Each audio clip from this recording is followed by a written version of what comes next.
Hi guys, I am back in Manchester. I did make a road trip video and I will upload it tomorrow. Unfortunately, because I am an idiot, I left my charger back in Birmingham. I also left my protein shaker and my dignity. No, not really. But I did leave some stuff because I'm an idiot, like I said. And I tried to upload the video last night, and the speed of my mum's internet is not as good as Alex's parents' house, which is kind of stupid of me because I thought actually up here was better, and I told that to Alex and said that your internet's crap, but mine is actually crap. Therefore, again, idiot. So moving on from that, this video is going to just be a bit of me talking. It shouldn't be too long. But I just want to say like where I'm at and I've got some goals that I've set for where I'm going to go. Now, goals are a great thing to do if you make some that are not, they're doable. Making goals that are doable and that a good way to start stepping stones to make the next goal, the next goal, the next goal. Don't do anything that you think is too much. So small steps. So where I'm at the moment, as you can see, I'm sat down, I'm wearing normal clothes, and I obviously look a lot better than 3 weeks ago when I just came out of surgery. So the improvement that I've made is good, but I want to keep that improvement going because I don't really feel like I can sit. I mean, I sat in a car for 2 hours yesterday, but I was uncomfortable afterwards, and I had to walk around and I lay down for most of the rest of the day because of sitting in the car for that long. I need to get used to sitting down for a long period of time because my job is sitting down for 8 hours, more or less. And I love my job and I do want to go back to it as soon as possible. That's kind of why I'm setting these goals. So, to get to that, I've set myself 4 goals. So, my first goal is the same as day one, is maintain my weight. It's still important. I do not want to forget about it. I want to keep eating healthily. I want to get my nutrition in. I do feel like I've lost some weight. On my mum's scale here, it says I'm 12 stone, 9 pounds. Now, in Birmingham, at Alex's house, on her Wii, it said I was 12 and a half stone. Up here, it says 12.9. That's 174 pounds, I believe. And I'm happy with that. When I weighed myself before my operation, I was 13 stone 1. So I've obviously have lost some. Hopefully it's just water and glycogen and stuff that's would have been in my muscles from them actually being used. I hope I haven't lost much muscle mass, but if I have, I have. There's not much I can do about it. So maintaining my weight is still important. That's eating healthy is all part of that. My second goal is to start walking. So I'm gonna, and I don't mean just around the house. I don't mean just, all right, I'm gonna walk for 2 minutes and go back and sit back down. No, I'm going to walk up the street, and then see how far I can go, turn around and come back.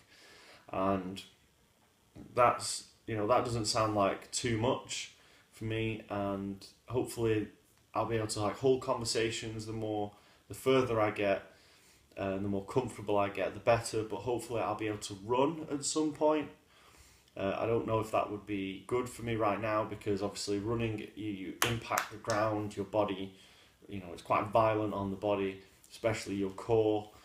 And I want to strengthen that before I do anything like that. So if I feel like walking isn't enough anymore, I may go onto the cross trainer at the gym, or the ski machine as it's called, because you might have seen them at your own gym. They kind of move like this.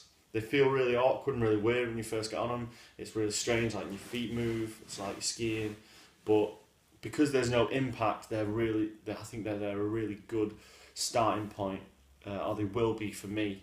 If you have a bad back, and you're bored of the bike and you want something that burns more calories, the ski machine is good because your back doesn't get compressed and extended from running. It's good for you to just you go on it and you do that. So that's something I'm going to build up to. So that's goal 2.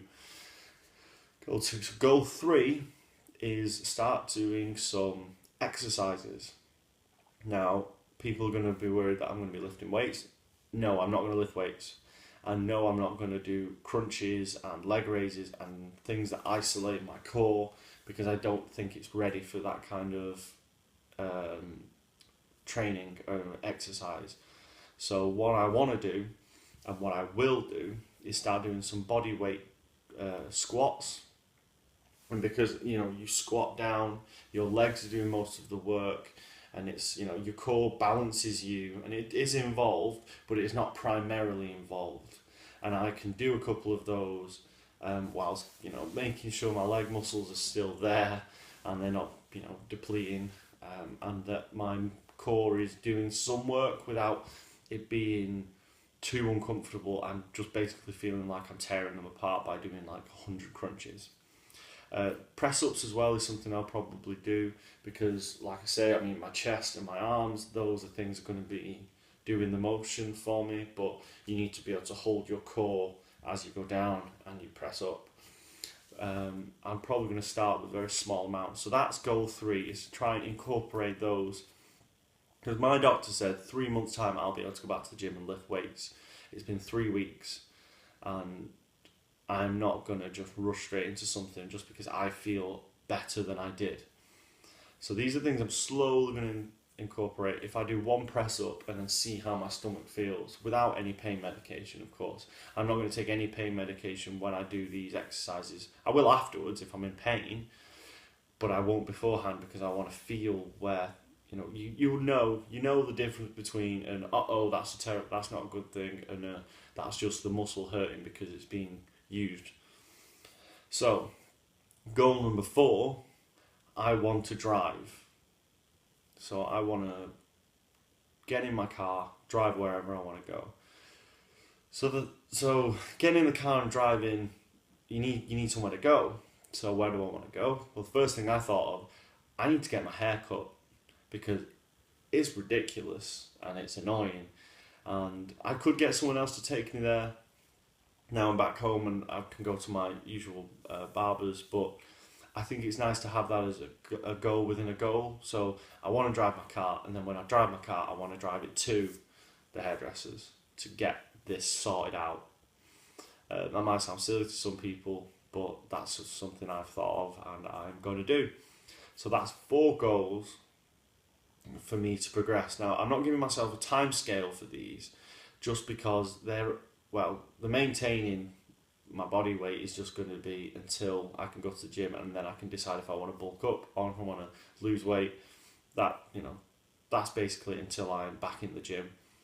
These are the 3 goals. I'm not going to give them a time scale because I don't know how my body's going to react.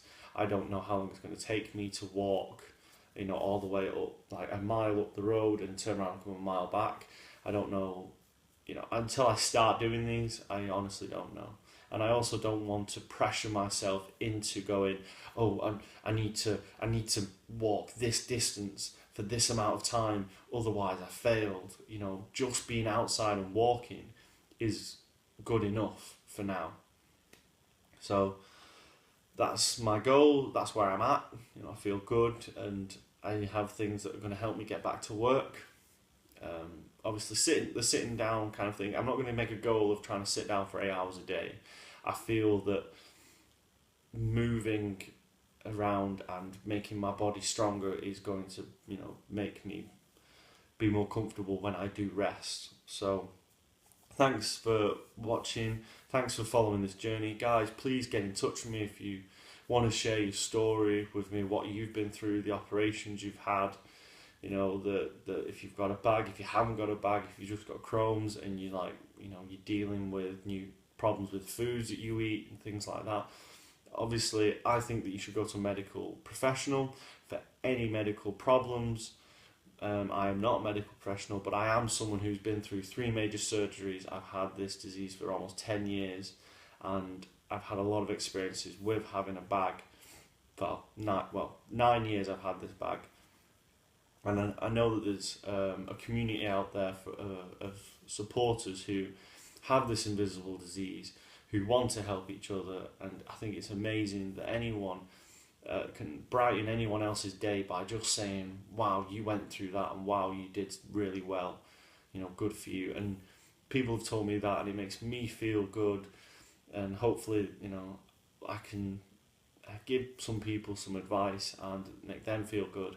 And at the end of the day, that's what matters, going out into the world and being remembered for being a good person and helping other people out. So get in touch, guys. Follow me on Instagram or Facebook. I'm going to put my email address at the bottom if you want to contact me. So thanks a lot, and this road to recovery is not over, but it's looking pretty promising. Thankfully, I've had no complications. And thanks for following me, guys, and I will see you in the next video.